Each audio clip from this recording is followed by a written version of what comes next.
On Monday, May 28, 2017, Governor Cuomo planned a visit to our neighborhood to survey damages and have a press conference. I came home from work to see all the commotion going on.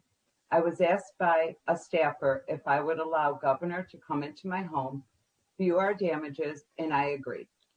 Governor Cuomo went into my house with my husband's son, along with his staff and some town officials.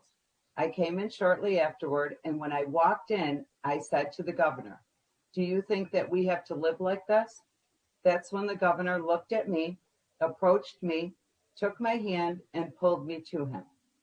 He leaned down over me and kissed my cheek.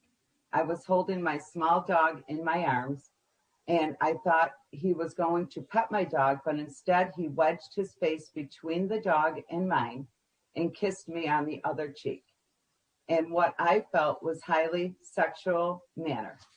I wasn't expecting that at all.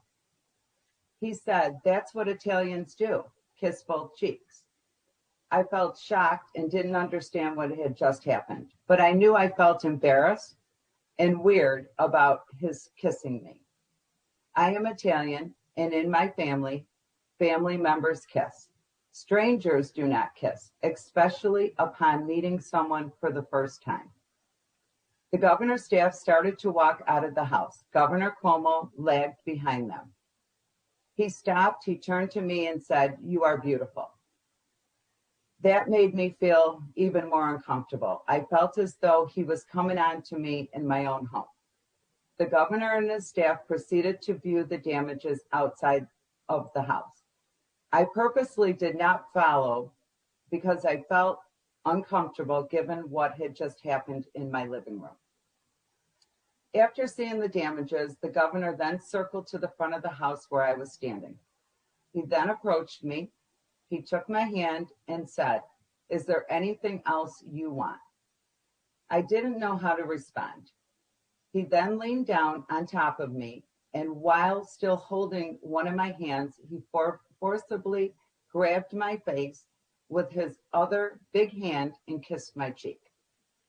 Again, in a very aggressive manner. I felt like I was being manhandled, especially because he was holding my face and he was kissing my cheek again.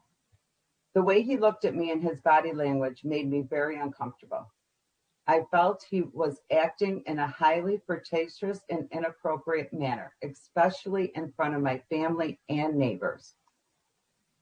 He is almost 6 feet tall. I'm approximately 5 feet tall. He towered over me. There was nothing I could do.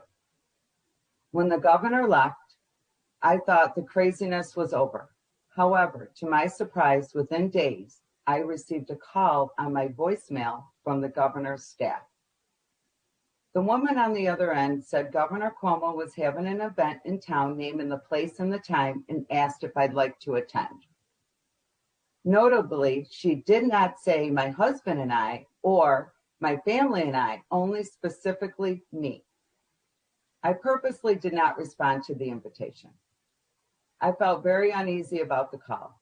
I was the only one that received the call and the personal invite from the governor. Then, to top it off, the governor sent me a letter and pictures. The pictures were featured the governor and me. And the letter was addressed only to me. More alarms going off. The whole thing was so strange and inappropriate and still makes me nervous and afraid because of his power and position. This is a photograph of Governor Cuomo inside of Sherry's home, holding her hand. So this is the photo of the governor kissing Sherry outside of her house.